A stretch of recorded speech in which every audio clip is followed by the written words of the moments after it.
नमस्कार दोस्तों,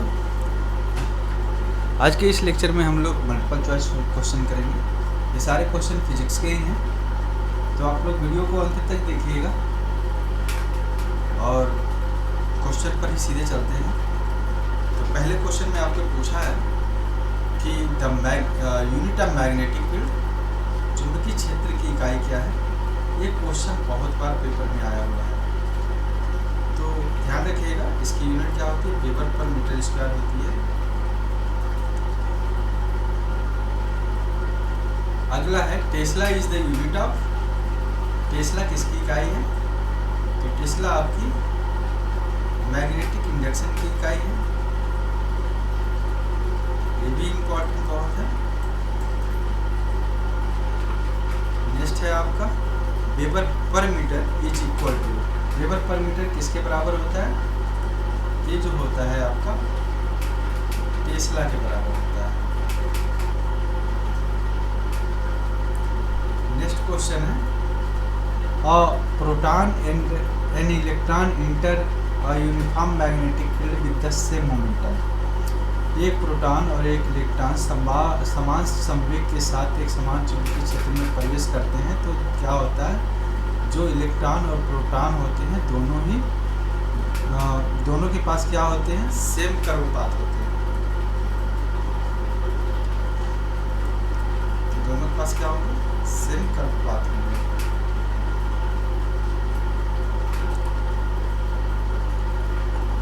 unit of magnetic momentum,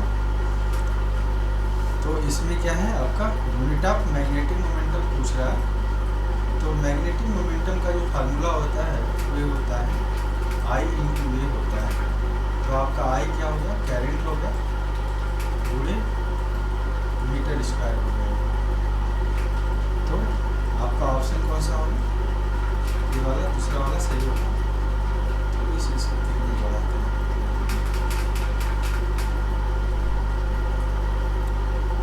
next है आपका विच of the following is not unit of magnetic dipole moment. तो आपका एक तो हो गया I इंटू ए, दूसरा आपका जो होता है ये होता है जूल पर टेस्ला। ये भी यूनिट आपकी क्या है, न्यूटन मीटर पर टेस्ला, मतलब क्या होगा जूल पर Tesla.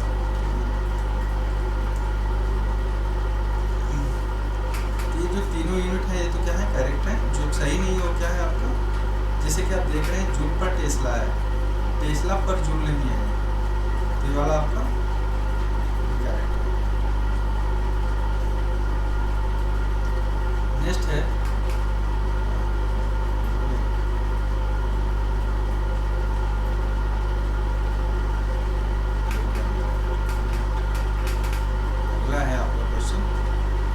Of magnetic moment, magnetic moment की यूनिट पूछ रहा है। तो मैग्नेटिक मोमेंट की जो यूनिट होती है क्या होती है, I इंटू ए। तो आपका ये हो जाएगा एम्पियर मीटर स्क्वायर चुंबकीय आघूर्ण।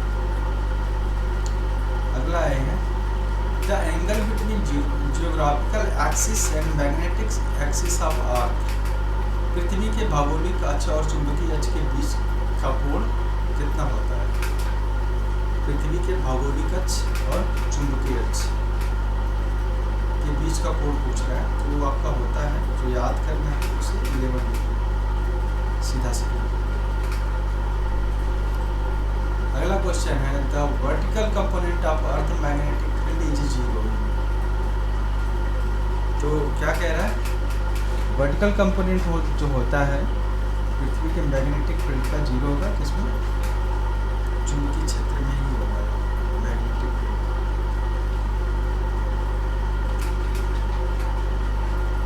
अगला है the horizontal component of earth magnetic field is present everywhere except. पृथ्वी के चुंबकीय क्षेत्र का क्षैतिज घटक हर जगह मौजूद है सिवाय किस जगह पर नहीं है?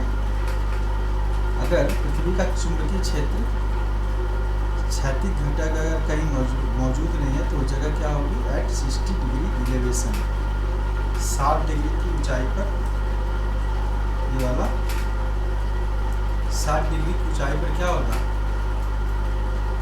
ये उपस्थित नहीं होगा चुंबकीय क्षेत्र का क्षैतिज घटक। अगला है the angle between magnetic meridian and geographical meridian is called.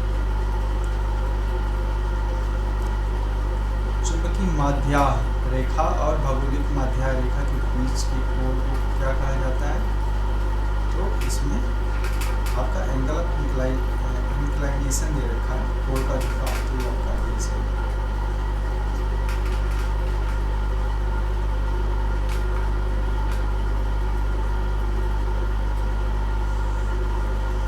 Next question है आपका what is degree of magnetism of iron. लोहे का चुंबकत्व की डिग्री क्या है? लोहे की चुंबकत्व की डिग्री जो है आपका 10⁴ है। तो आपका ऑप्शन ये वाला करेक्ट है। The core of a transformer is made of. Transformer का कोर किससे बना होता है? उसके लिए चाहिए होता है सॉफ्ट मटेरियल। क्या है? Soft material. आपका ऑप्शन मतलब सॉफ्ट आयरन ही होगा। नरम लोहा का इस्तेमाल करके क्या बनता है आपका? ट्रांसफार्मर का कोर बनता है। अगला है the area of hysteresis loop is expressed by. Hysteresis loop के क्षेत्र को व्यक्त किया जाता है। आपका हिस्टेरेसिस जो लूप होता है ऐसे या मान लीजिए कुछ ऐसे करके जाता है, ऐसे ऐसे बनाता है। तो इसमें क्या होता है? एनर्जी का लॉस जो होता है पर साइकिल पर यूनिट वॉल्यूम को रिप्रेजेंट करता है। एनर्जी लॉस को ही रिप्रेजेंट करता है आपका हिस्टेरेसिस लूप जो होता है। आप ऐसे सीधा सीधा। अगला है electrical conduction in metal is due to the momentum of which particle. तो जो पार्टिकल है मेटल के अंदर उसका इलेक्ट्रिकल कंडक्शन किसके मोमेंटम की वजह से होता है? तो होता है इलेक्ट्रॉन के मोमेंटम की वजह से आपका इलेक्ट्रिकल कंडक्शन होता है। Ampere second is the unit of which physical quantity. तो एम्पियर सेकेंड जो आपकी यूनिट होती है, एम्पियर सेकेंड जो यूनिट होती है आपकी charge. Which quantity in electricity is equivalent to friction in mechanics? विद्युत के कौन सी राशि यांत्रिक में घर्षण के बराबर होती है? वो जो होता है आपका रेजिस्टेंस होता है, प्रतिरोध।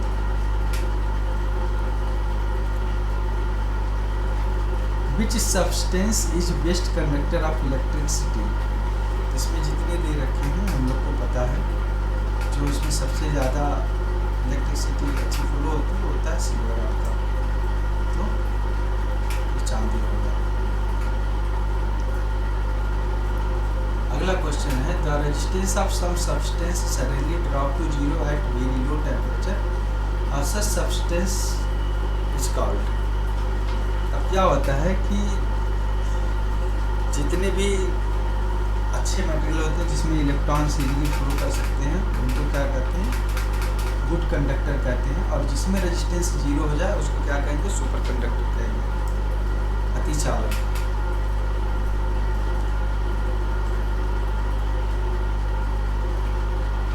The unit of electrical conductivity पूछ रहा है। The unit of electrical conductivity विद्युत चालकता की इकाई पूछ रहे हैं। तो जो होता है आपका क्या होता है?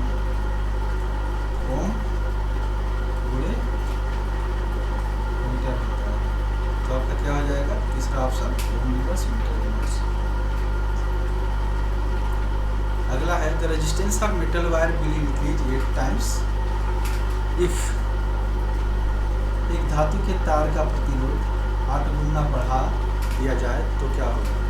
एक फार्मूला होता है रेजिस्टेंस बराबर रेजिस्टिविटी पूरी L बाई ए, ठीक है। तो इसका इस्तेमाल करके निकाला जाएगा तो क्या होगा आपका, इसकी लेंथ जो होती है क्या होगी, डबल होगी और रेडियस आधा होगा, तभी 8 गुना बढ़ेगा प्रतिरोध। अगला क्वेश्चन है, इसमें आपका ऑप्शन तीसरा वाला सही है। अगला है द स्टेटमेंट, कह रहा है कि कौन सा स्टेटमेंट आपका क्या है, फेक है। तो इसमें क्या है आपका, वोल्ट कूलम बराबर 1 जूल लिखा है, ये 3 यूनिट आपकी क्या है, ये करेक्ट है। 1 वोल्ट गुणे एम्पियर बराबर जूल पर सेकेंड, ये भी करेक्ट है। अब बात आती है आपकी तीसरे की, वोल्ट गुणे वाट बराबर 1 हार्स पावर, ये आपका इस क्वेश्चन में क्या है, इनकरेक्ट है, ठीक है। तो आपकी ये जो हो गए दोनों, जो क्वेश्चन में पूछा गया है कि कौन सा सही नहीं है, तो आपका तीसरा वाला ऑप्शन क्या है जो सही है इस क्वेश्चन के लिए। तो चौथा क्या कह रहा है, watt hour can be measure in the term of electron volt, तो ये भी आपका क्या है, सही है। लेकिन इस क्वेश्चन के हिसाब से क्या है, गलत है। तो क्वेश्चन के लिए सही क्या है आपका, ऑप्शन तीसरा 1 वोल्ट गुणे 1 वाट बराबर 1 हार्स पावर।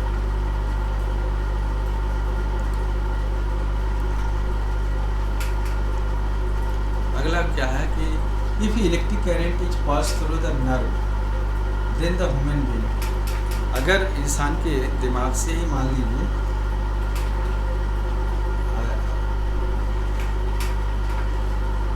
नर्व से कह सकते हैं आप कि जब इलेक्ट्रिक करंट को फॉलो कराया जाता है तो क्या होता है, बहुत दर्द होने लगता है, संवेदनशील, बहुत सेंसिटिव कह सकते हैं होता है, जिसमें दर्द होता है ज़्यादा। तो इसका जो ऑप्शन आपका करेक्ट हो क्या है, दर्द के प्रति संवेदनशील हो जाता है। अगला है how many electron flow rate is 1 ampere current, मतलब है कि आपका 1 एम्पियर करंट में कितना फ्लो होती है इलेक्ट्रॉन, 6.25 इंटू 10⁻18 इलेक्ट्रॉन्स क्या होते हैं, फ्लो होते हैं 1 एम्पियर करंट में।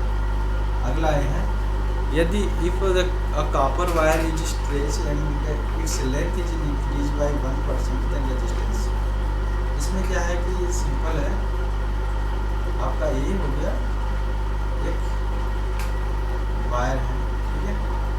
अब क्या है कि जब आप इसको खींचेंगे तो क्या होगा, लेंथ क्या होगा, बढ़ेगा और एरिया इसकी छोटी होगी, तो क्या होगा, रेजिस्टेंस 1%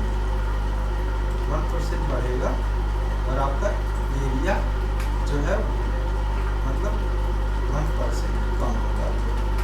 टोटल जो इसका प्रतिरोध कह सकते हैं, क्या पूछा है, इसका प्रतिरोध पूछ रहा है, इसका जो टोटल रेजिस्टेंस हो जाएगा कितना हो जाएगा, 2%। एक तो लेंथ की वजह से, लेंथ बढ़ने की वजह से हो रहा है, दूसरा आपका उसका जो क्रॉस सेक्शन एरिया है उसका, उसकी वजह से डिक्रीज होने की वजह से क्या होता है, रेजिस्टेंस बढ़ता है। अगला है which of the following is a secondary cell, तो निम्नलिखित में से कौन सा द्वितीयक सेल है, तो उसका डायरेक्ट नाम याद रख लीजिए आप, इनमें से लेक्लांचिया सेल जो होती है, लेक्लान सेल, ठीक है। तो ये आपका करेक्ट है इसमें। नेक्स्ट है Kirchhoff's current law is the consequences of the conversion of Kirchhoff law का करंट नियम किसके संरक्षण का परिणाम है, तो किसका है, चार्ज का होता है, करंट का। आखिरी जो क्वेश्चन है उसमें लिखा है Kirchhoff's voltage law is based on the conversion of energy. Option A आपका सही है, एनर्जी। तो इस लेक्चर में बस इतना ही है। वो उम्मीद है आप लोगों ने पूरे क्वेश्चन को ध्यान से देखा होगा। ये क्वेश्चन सारे बहुत इम्पॉर्टेंट हैं, पेपर में पूछ सकते हैं, कोई ना कोई आ जाता है कभी ना कभी। तो आप लोग ध्यान रखिएगा इसका, और चैनल को लाइक सब्सक्राइब कर लीजिएगा ताकि आपको नए वीडियो मिलते रहें, और हमारे चैनल के साथ जुड़े रहिए। Thank you very much for watching my video.